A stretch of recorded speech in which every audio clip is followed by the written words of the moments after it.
দর্শক, এই মুহূর্তে কাকরাইল এলাকায় রয়েছেন সহকর্মী জাহিদ রহমান, সরাসরি যুক্ত হচ্ছেন তিনি। জাহিদ, শিক্ষার্থীরা তো অবস্থান কর্মসূচি পালন করছেন, তো সেখানে এখন কি পরিস্থিতি, সেই সাথে আশেপাশে যানজট বা সাধারণ মানুষের যে ভোগান্তির চিত্র সেটা একটু জানতে চাই আপনার কাছে।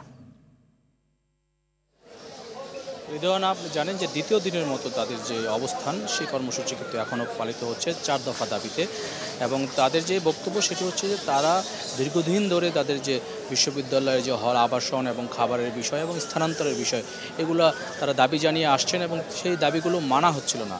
তার প্রেক্ষিতেই তারা কিন্তু এখানে অবস্থান নিয়েছেন এবং তারা চাচ্ছেন এটি একটি সুষ্ঠু সমাধানের মাধ্যমে তারা আবার শিক্ষায় ফিরে যেতে চাচ্ছেন। এবং যেহেতু সবাই শিক্ষক, শিক্ষার্থী এবং কর্মচারীরা সবাই এখানে অবস্থান করছেন, সেই জন্য তারা ইতিমধ্যেই বিশ্ববিদ্যালয়কে শাটডাউন ঘোষণা করেছেন।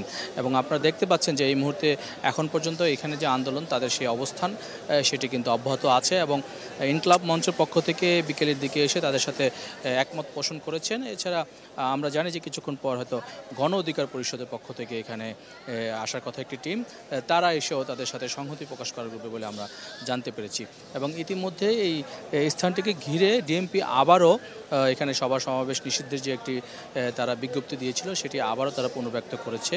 এবং তারা বলেছেন যে রাষ্ট্রীয় যে ভবন যে যমুনা সেটার আশেপাশে যেন কোনো রকমের সভা সমাবেশ এবং সেগুলো নিষিদ্ধ থাকে এবং সেটি কার্যকর করার জন্য তারা ভূমিকা রাখবেন। ইতিমধ্যেই আপনি জানেন যে আজকে হচ্ছে বৃহস্পতিবার, সপ্তাহের শেষ কর্মদিবস, এবং শেষ কর্মদিবসে মানুষের একটু চাপ থাকে এবং অফিসের ব্যস্ততাও থাকে, সেই ভোগান্তিটা কিন্তু রয়ে গেছে। এবং ইতিমধ্যেই যে এখানে রাস্তাগুলো রয়েছে পাশের প্রত্যেকটি রাস্তাই বন্ধ রয়েছে। বিকল্প রাস্তা হিসাবে সেখানে বিকল্প রাস্তাগুলো ব্যবহার করা হচ্ছে, সেই তারপরও গাড়ির চাপ রয়েছে এবং জনভোগান্তি রয়েছে।